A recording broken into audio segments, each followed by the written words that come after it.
नमस्कार मित्रों, स्वागत है अभिनव एकेडमी ऑनलाइन क्लासेस में। मैं सुमंत कुमार आपको आज हिंदी विषय पढ़ा रहा हूं और आज जो मेरा टॉपिक है वो वर्णमाला है। ये जो टॉपिक है मित्रों, ये काफी आसान भी है, कठिन भी है। एक तरह से विद्यार्थियों को ये लगता तो बहुत आसान है, लेकिन जब प्रश्न इससे पूछे जाते हैं तो वो प्रश्न नहीं कर पाते हैं। कोई भी ऐसी परीक्षा जिसमें हिंदी आती है, जरूर उसमें वर्णमाला से प्रश्न पूछे जाते हैं। जितने भी हिंदी के विषय संबंधी जितने भी पेपर होते हैं, उसमें हिंदी में ये वर्णमाला जो टॉपिक है ये पूछा जाता है। तो आइए आज शुरू करते हैं।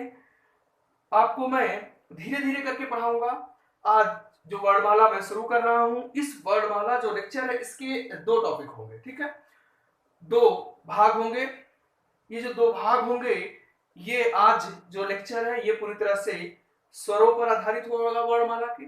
जो अगला भाग आएगा वह भाग वो व्यंजन पर आधारित होगा। तो आइए शुरू करते हैं आज हिंदी में वर्णमाला। ठीक है, वर्णमाला, जैसे कि ये शब्द वर्ण और माला से मिलकर बना हुआ है। वर्णमाला शब्द वर्ण और माला से मिलकर बना हुआ है। अर्थात अगर हम परिभाषा की बात करें तो वर्णों का व्यवस्थित क्रम ही वर्णमाला कहलाता है। अर्थात वर्णों की माला। माला आप समझते हैं, जैसे कोई भी पुष्प की माला बनाई जाती है, किसी भी प्रकार का कोई फूल इसकी माला बनाई जाती है, तो जो माला गुथे जाते हैं उनमें मान लीजिए एक, जैसे ये चमेली के यहां से इधर से धीरे धीरे धीरे ये गुथे हुए, और बीच में क्या होता है, गुलाब होता है। ऐसा तो नहीं है कि आप करते गुलाब पीछे इधर कर देते हैं और चमेली वाला जो फूल है वो आगे लगता रहता, ऐसा तो नहीं। तो व्यवस्थित वर्णों का व्यवस्थित क्रम ही क्या कहलाता है, वर्णमाला कहलाता है। ठीक है, अब बात आती है वर्ण क्या होता है। मित्रों आइए थोड़ा सा डिस्कस कर लेते हैं वर्ण और अक्षर में अंतर। अगर हम बात करें वर्ण और अक्षर, ठीक है, वर्ण क्या होता है, अक्षर क्या होता है, इसमें अंतर समझना बहुत जरूरी है। जैसे मान लीजिए मैंने एक शब्द लिया कमल, मैंने एक शब्द लिया कमल, ठीक है। ये शब्द जो कमल है, इसको जो वर्णों की संख्या इसमें कितनी है, 3 है। अगर हम अक्षर की बात करें तो अक्षर कितने होंगे, 6। वर्ण, अगर हम ये जो कमल है इस शब्द को अगर हम तोड़े तो कैसे तोड़ सकते हैं, इसको ऐसे लिख सकते हैं मित्र, क आ मा आ ला, ठीक है। तो अक्षर की संख्या यहां पर कितनी है, वो आपको 6 दिख रही है, ठीक है, और जो वर्ण है वो 3 है। अक्षर का मतलब होता है जिसे और छोटा तोड़ा नहीं जा सकता है, ठीक है। तो भाषा की जो सबसे छोटी इकाई होती है वो वर्ण होती है। क्या होती है, वर्ण होती है।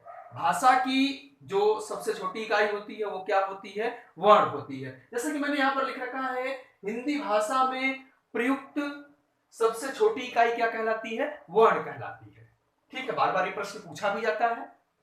भाषिक ध्वनियों का लिखित रूप, जो ध्वनियां हैं जैसे पक्षी का कलरव या किसी भी चीज की जो आवाज होती है, अगर उनको हम वर्ण के रूप में, भाषा के रूप में लिखते हैं तो वही क्या कहलाता है, वर्ण। तो इतना क्लियर हो गया कि जो भाषा की सबसे छोटी इकाई क्या होती है, वर्ण होती है, ठीक है। अब हम बात करें कि जो वर्णमाला है, उच्चारण के स्थान पर जो वर्णमाला है वो कितने प्रकार की होती है, दो भागों में बांटा जा सकता है। या वर्णमाला के कितने प्रकार होते हैं उच्चारण के आधार पर, 2।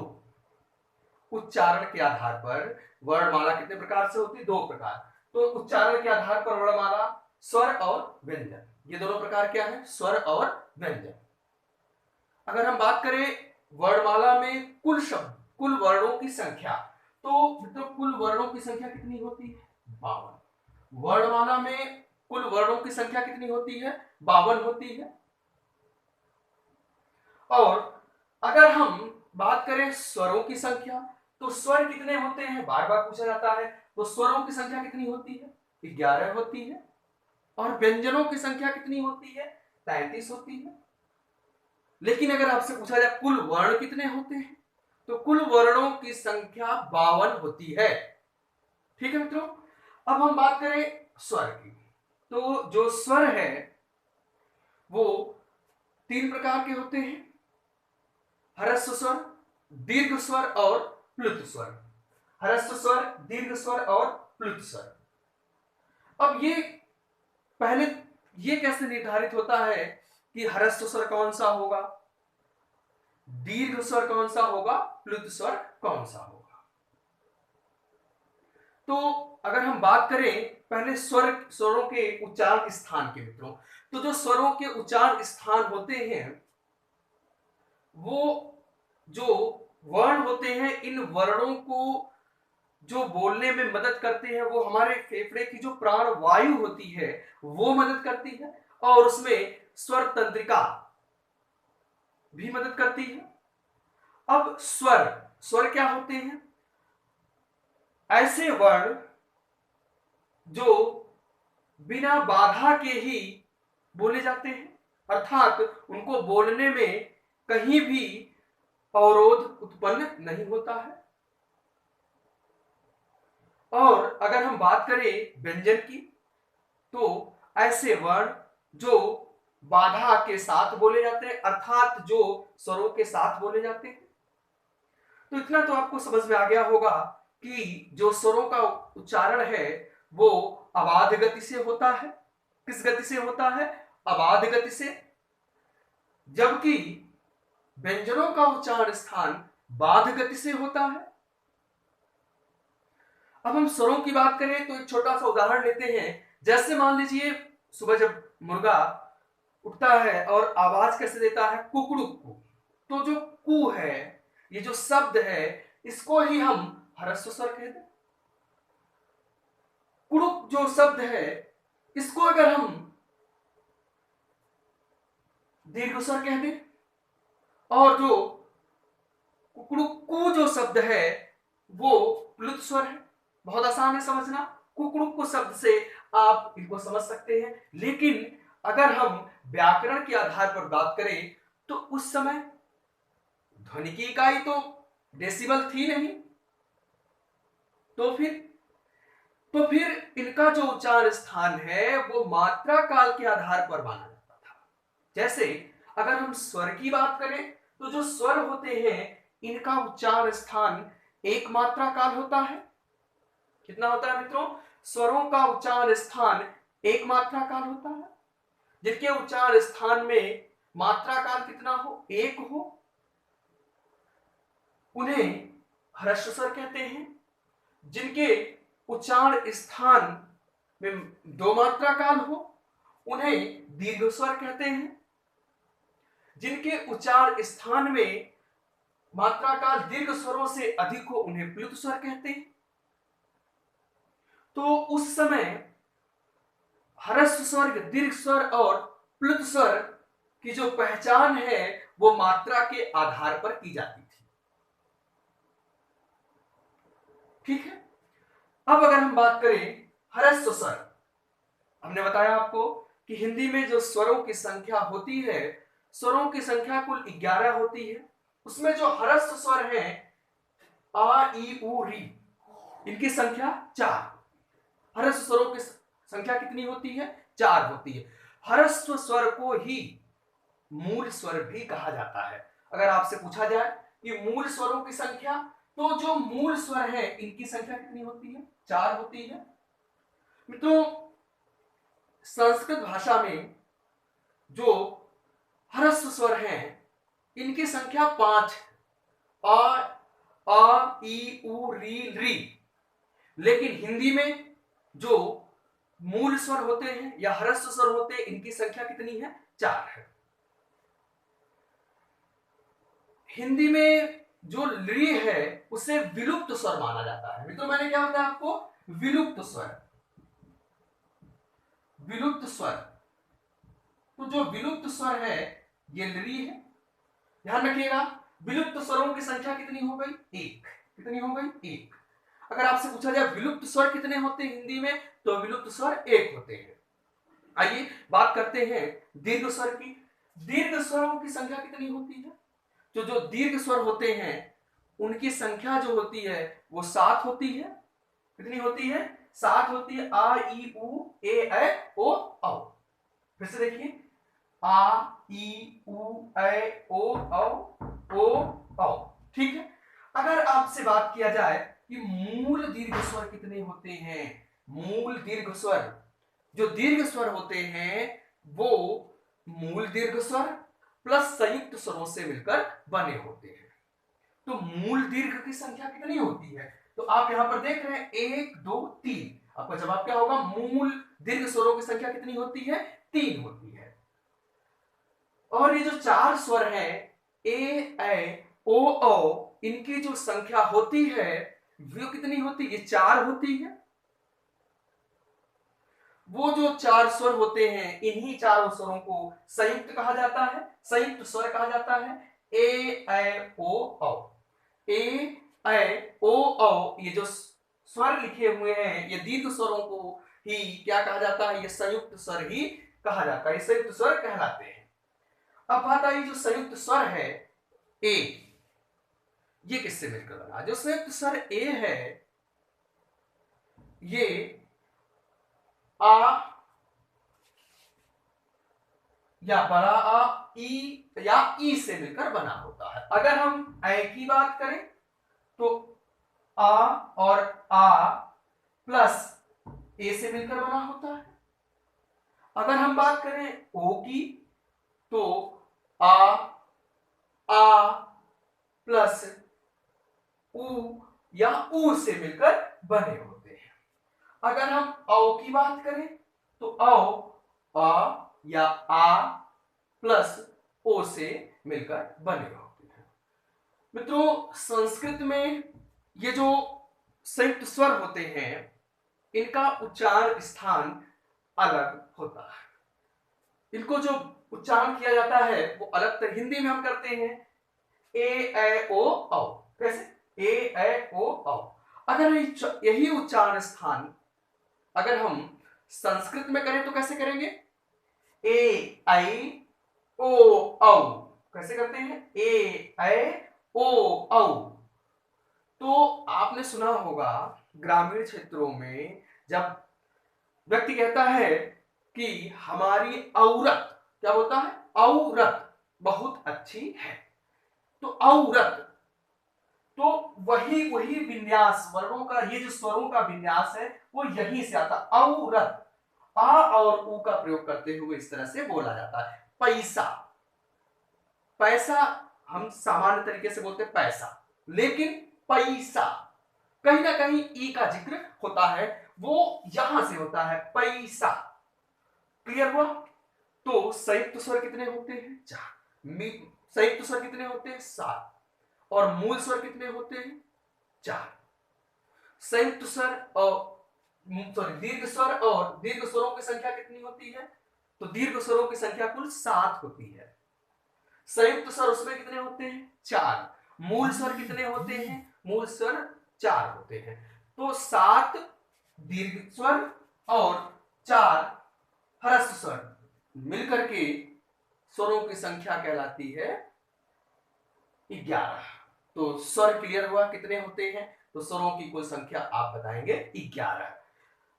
अगर हम प्लुत स्वर की बात करें जिनका उच्चारण में जो मात्रा काल है वो दीर्घ से अधिक हो, जैसे ओम, पटाखा, धमाक, ऐसे जो शब्द हम प्रयोग करते हैं तो वो उनमें प्लुत स्वरों का प्रयोग होता है। जैसे हे राम, हे राम, इसमें प्लुत स्वर का प्रयोग हुआ है। क्लियर हो गया इतनी बात? अब थोड़ा सा बात कर लेते हैं कि जो दीर्घ स्वर होते हैं उनमें जो दीर्घ स्वर होते हैं वो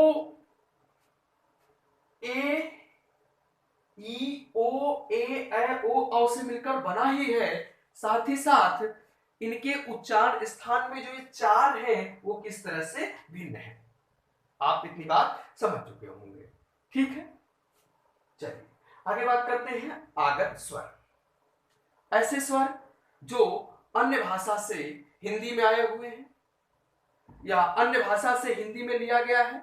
जैसे आ लिखा हुआ है, डॉक्टर आप लिखते हैं, तो ये जो शब्द है ये अंग्रेजी भाषा से लिया गया है, उन्हें ही आगत स्वर कहते हैं, ठीक। अगर हम स्वरों के उच्चारण स्थान की बात करें तो जो स्वर होते हैं इनके उच्चारण स्थान कम से मैंने यहां लिख रखा है। आइए उनको समझते हैं कि जो स्वरों के उच्चारण स्थान क्या है। जैसे आ इनका उच्चारण स्थान कंठ से होता है। कहां से होता है? कंठ से, ठीक है। ई तालव्य अर्थात तालु से, ठीक है। ई और ई क्या कहलाता है? तालव्य, ठीक है। ऊ और ऊ ये इनकी उच्चारण स्थान क्या है? ओष्ठ। री का उच्चारण स्थान मूर्धन, ठीक है। ए कंठ तालव्य अर्थात कंठ और तालु के सहायता से ए शब्दों का उच्चारण किया जाता है। अगर हम बात करें ओ औ कंठोष्ठ, कंठ और ओष्ठ की सहायता से ओ औ शब्द का जो वर्ण है इनका उच्चारण किया जाता है। ये बड़ा ही आसान है समझना। जैसे हम कहें ए, तो ए में आ प्लस ई, आ का जो उच्चारण स्थान है वो कंठ होता है और ई जो होता है उसका उच्चारण स्थान तालव्य होता है, इसीलिए ए का उच्चारण स्थान कंठ तालव्य होता है। अगर वही हम बात करें जो संयुक्त स्वर ओ और औ के है, इनका उच्चारण स्थान कंठोष्ठ। जैसे ऊ का उच्चारण स्थान हम करते हैं तो वो ओष्ठ, और अगर हम क का उच्चारण स्थान करते हैं तो वो फिर आपका कंठ, इसीलिए कंठोष्ठ। बिल्कुल कंफ्यूजन नहीं होना है आपको, बिल्कुल आसानी से चीजें समझ लेना है, क्योंकि व्याकरण है, रटा नहीं जा सकता है, आप इसे समझ सकते हैं। फिर हिंदी में अगर बात करें अयोगवाह क्या होता है?